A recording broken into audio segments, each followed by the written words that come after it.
Satu. Lah, itu satu ketinggalan. Mbak, nggak kelihatan. Gendong, Mbak, gendong. Di aman, Bu. Nanti SPJ-nya nggak ditanda tangan, Mbak Feni. Nah, kan? Yang bagus. Senyum dong. Ya, yang itu ketinggalan. Masih kosong, Mak. Bentar. 1, 2, 3. Mungkin pertama-tama secara pribadi saya harus ngucapin terima kasih sama Bang Ofri karena saya satu peserta yang untuk mengikuti acara ini karena backgroundnya nggak nyambung ya Bang ya. Alhamdulillah akhirnya diperkenankan. Aku sengaja nggak kontak Dayul, tapi last minute kalau ditolak aku pasti kontak Dayul rencananya gitu. Sebenarnya waiting list juga namanya, nggak ada yang daftar waktu itu.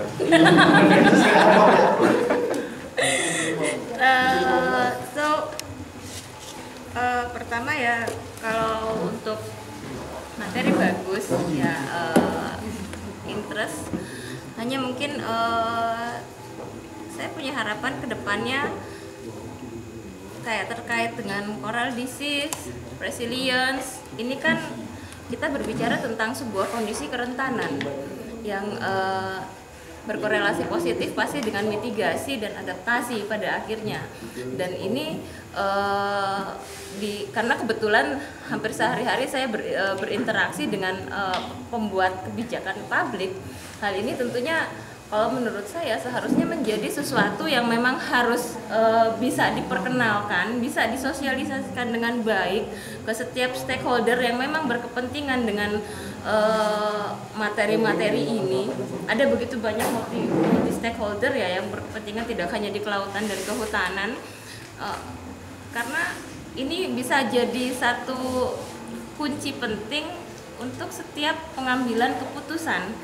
Ada begitu banyak kajian teknis yang selama ini dilakukan dalam pengambilan kebijakan yang saya yakin memang tidak ada menempatkan isu-isu kerentanan sebagai bahan pijakan. Jadi yang saya harap ke depannya mungkin selain dari pelatihan yang sifatnya lebih teknis untuk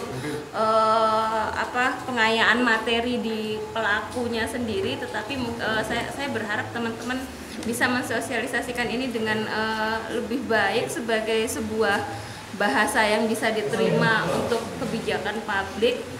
Dan ini korelasinya juga erat dengan kayak kondisi teman-teman kita yang khususnya di UPT yang sehari ini bisa dibilang sebenarnya teman-teman di lapangan ini yang jadi ujung tombak kepala balainya dalam menentukan kebijakan ke depan, bahkan perencanaan di setiap tahunnya ya Pak, di perencanaan kegiatan. Isu dan sekarang sudah jadi tren di beberapa UPT bahwa isu kerentanan adalah titik pangkal untuk tahun depan kita mau bikin apa. Itu harapan saya ke depannya seperti itu. Dan untuk yang tadi Dayul bilang untuk jejaring, saya juga setuju ya, walaupun mungkin saya tidak dari background itu, tapi secara logis saya hanya berpikir sederhana bahwa di Indonesia tidak hanya jangankan berbicara tentang coral disease, maaf, untuk berbicara tentang biologi aja ini bukan sebuah tren, ini bukan sebuah jurusan yang diagungkan seperti ketika orang tua memilihkan ekonomi, kedokteran segala macam. Sementara kalau melihat kondisi negara kita yang kepulauan seperti ini, ketika berbicara kelautan di sini kan terasa sekali. Ketika Bang Ofri bercerita bahwa ini sudah ada dari tahun sekian, tapi kita baru mulai dari tahun sekian. What's up gitu? Apa yang salah dengan dunia kelautan kita? Dan salut untuk teman-teman yang berkonsentrasi dan berdedikasi untuk dunia maritim Indonesia. Mudah-mudahan ke depan bisa lebih baik untuk kita semua. Untuk adik-adik peserta, saya harap ketika pulang juga bisa jadi perantara yang baik ya di kampusnya, ilmu nggak disimpan sendiri. Saya setuju dengan Fitri untuk bisa mensosialisasikan ke teman-temannya, dan mungkin kalau di Milis kan daripada bikin yang baru kayak mungkin di Reef Indonesia yang udah ada, mungkin bisa lebih di itu aja dibuat kompleks, dibagi ruang-ruangnya segala macam, jadi kita nggak lari kemana-mana gitu. Dan untuk yang bahasa saya malah setuju kalau misalnya sebetulnya saya bukan ke arah jaring milis itu, bukan seperti itu, tapi kalau dilihat biasanya ya ke